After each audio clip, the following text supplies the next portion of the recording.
Hello विद्यार्थियों। आज हम कक्षा 12 का एक टॉपिक पढ़ेंगे, डीएनए पैकेजिंग।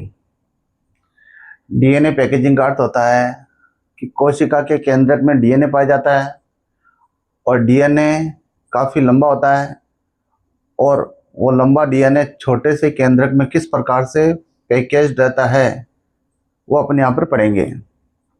डीएनए पैकेजिंग हम पहले पढ़ेंगे यूकेरियोटिक कोशिकाओं के लिए, उसके बाद में पढ़ेंगे प्रोकैरियोटिक कोशिका के लिए।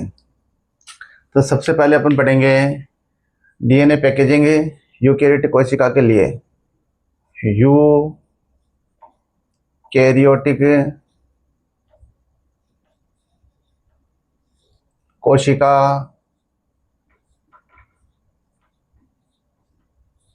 में डीएनए पैकेजिंग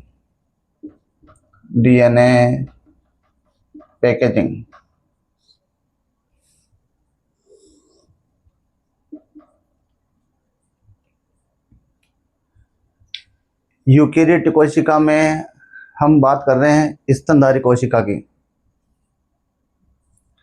स्तनधारी कोशिका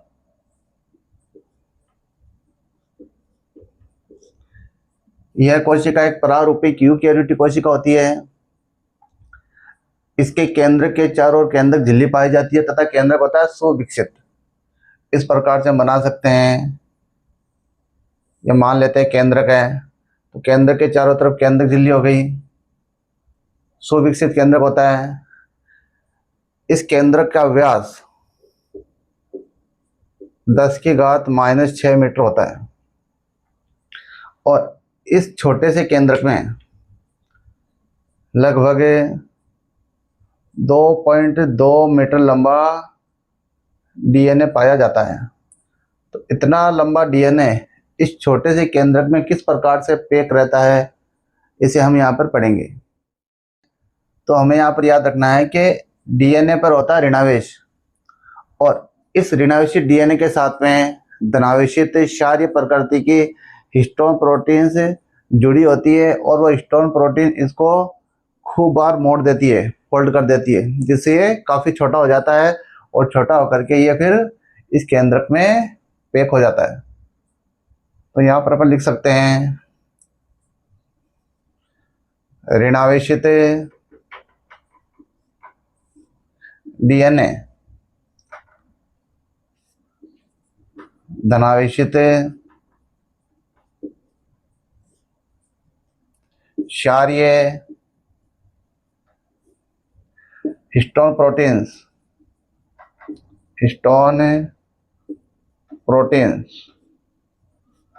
से जुड़कर यहाँ पर पैक रहता है। अब बात करते हैं अपन हिस्टोन प्रोटीन की। तो हिस्टोन प्रोटीन के होते हैं 5 प्रकार, जिन्हें मैं इस प्रकार से लिख सकता हूँ H1, H2A, H2B, H3 और H4। Histone 1, histone 2A, histone 2B, histone 3 और हिस्टोन 4। इन हिस्टोन में लाइसिन तथा आर्जिनिन अमीनो अम्ल इनकी अधिकता होती है। यानी इन हिस्टोन प्रोटीन्स में लाइसिन अमीनो अम्ल और आर्जिनिन अमीनो अम्ल अधिक मात्रा में पाए जाते हैं। अब ये डीएनए पैकेजिंग होती कैसे है इसे हम यहाँ पर समझेंगे। तो इसके लिए हम यहाँ पर एक चित्र बनाएंगे।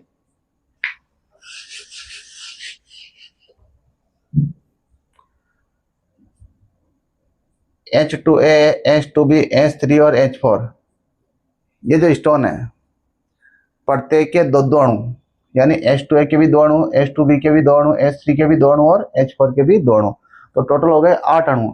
ये मिलकर के एक संरचना का निर्माण करते हैं जिसे कहते हैं स्टोन अष्टक। इस प्रकार से स्टोन अष्टक होता है। ये हमने बना दिया यहाँ पर स्टोन अष्टक। हिस्टोन अष्टक में H2A, H2B, H3, H4 प्रत्येक के दो दो अणु होंगे तो टोटल हो जाएंगे 8 अणु। ये जो डीएनए है वो इस हिस्टोन अष्टक पर लिपटा हुआ होता है। डीएनए के 200 बेस पेयर अर्थात शार्युगम लिपटे हुए रहेंगे और 1 से 3/4 अर्थात 1.25 घुमाव यहाँ पर बनाएंगे।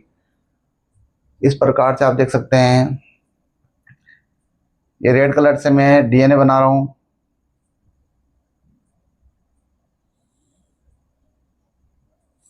इस प्रकार से डीएनए हो गया। तो डीएनए यहाँ पर जो इसके चारों तरफ लिपटा हुआ है वो 1.25 घुमाव यहाँ पर बन रहे हैं। ये वाला जो घुमाव है वो कंप्लीट बनेगा, यानी एक घुमाव हो गया ये। उसके बाद में ये वाला घुमाव 3/4 होगा, तो 1 से ही 3/4 यानी 1.25 घुमाव यहाँ पर हो जाएंगे।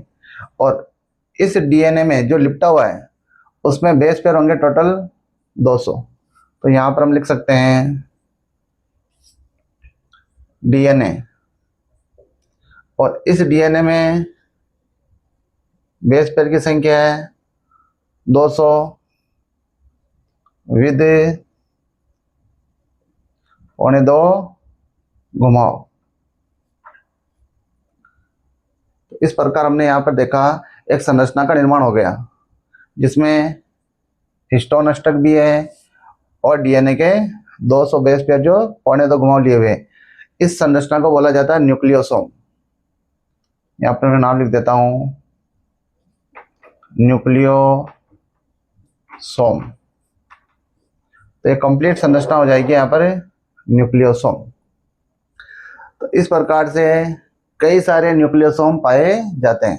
जैसे एक न्यूक्लियोसोम है, दूसरा न्यूक्लियोसोम इस प्रकार से बनेगा। ये बना दिया हिस्टोन अष्टक, इस पर ये डीएनए लिपटा हुआ है और यहाँ पर डीएनए का हो गया 1.25 घुमाव। और भी ये नीचे चलेगा और इधर चलते हैं। इधर ये बना दिया हिस्टोन अष्टक, इस पर ये डीएनए लिपटा हुआ है।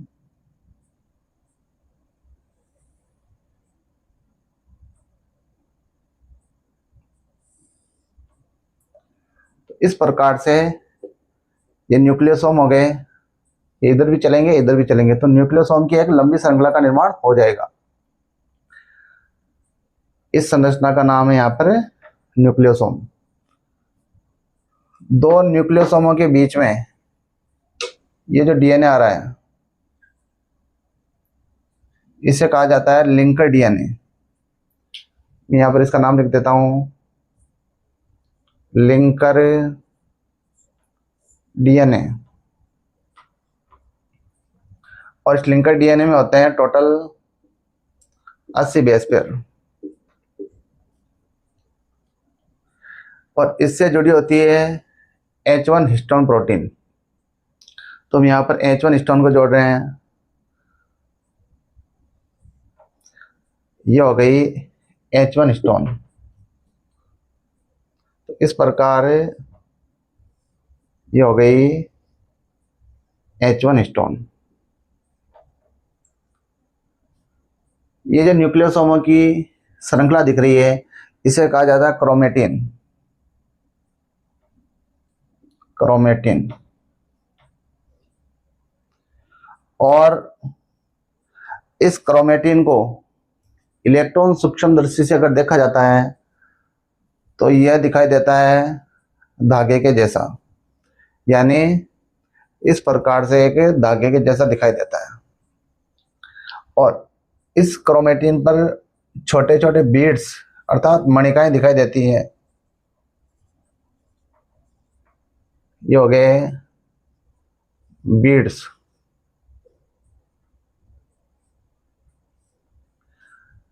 ये बीड्स न्यूक्लियोसोम होते हैं।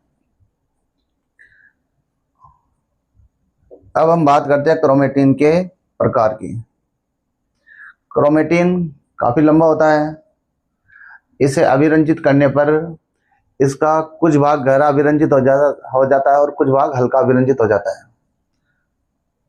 तो जो भाग हल्का अभिरंजित होता है उसे कहा जाता है यूक्रोमेटिन, और जो भाग गहरा अभिरंजित हो जाता है उसे कहा जाता है हेटेरोक्रोमेटिन। अब हम इन दोनों को यहाँ पर पढ़ेंगे, यूक्रोमेटिन और हेटेरोक्रोमेटिन।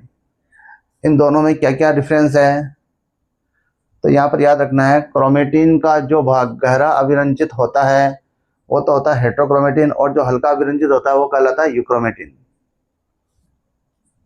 यूक्रोमेटिन ढीला बंधा होता है, हेटेरोक्रोमेटिन मजबूती से बंधा होता है। यूक्रोमेटिन में अनुलेखन होता है तो यह आनुवंशिक रूप से सक्रिय हो गया, और हेटेरोक्रोमेटिन में अनुलेखन नहीं होता है तो यह आनुवंशिक रूप से निष्क्रिय होता है। इस प्रकार हमने क्रोमेटिन के प्रकार यहाँ पर पढ़ लिए। अब बात करते हैं हाई लेवल पर डीएनए पैकेजिंग की। हाई लेवल पर डीएनए पैकेजिंग का मतलब हो गया, जब यह क्रोमेटिन क्रोमोसोम में कन्वर्ट हो रहा है तो उस दौरान इस क्रोमेटिन से कुछ दूसरे प्रोटीन्स आकर के जुड़ जाते हैं जो इसे और ज़्यादा छोटा कर देते हैं। उन प्रोटीन्स को कहा जाता है नॉन हिस्टोन क्रोमोसोमल प्रोटीन्स।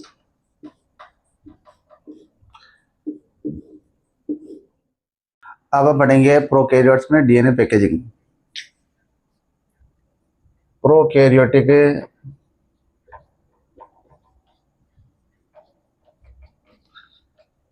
कोशिका में डीएनए पैकेजिंग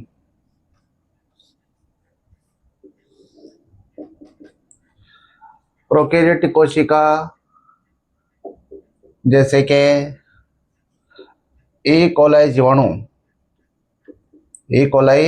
जीवाणु, इसमें झिल्ली रहित केंद्रक पाया जाता है और उस केंद्र को कहते हैं nucleoid.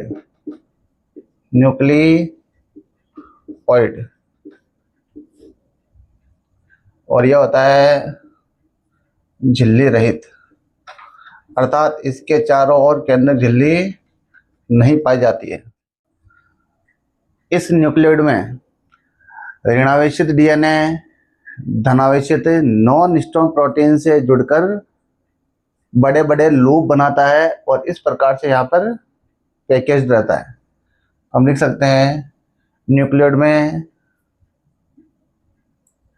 ऋणावेशित DNA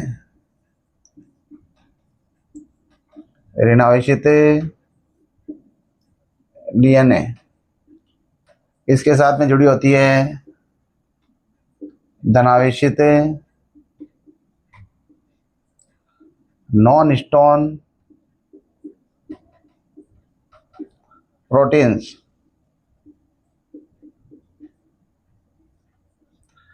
non histone protein का मतलब हो गया अदर देन हिस्टोन्स, यानी हिस्टोन प्रोटीन के अलावा जो प्रोटीन डीएनए से जुड़ी होती है वो सबकी सब कहलाती है नॉन हिस्टोन प्रोटीन।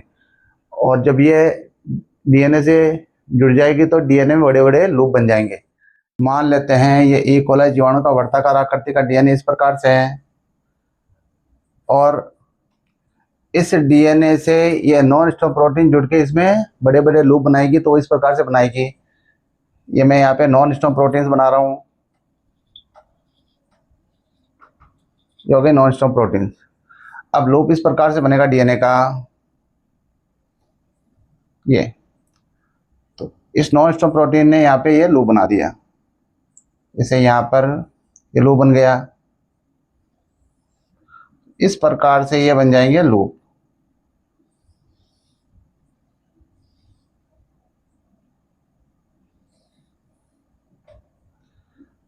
ये बन गए लूप।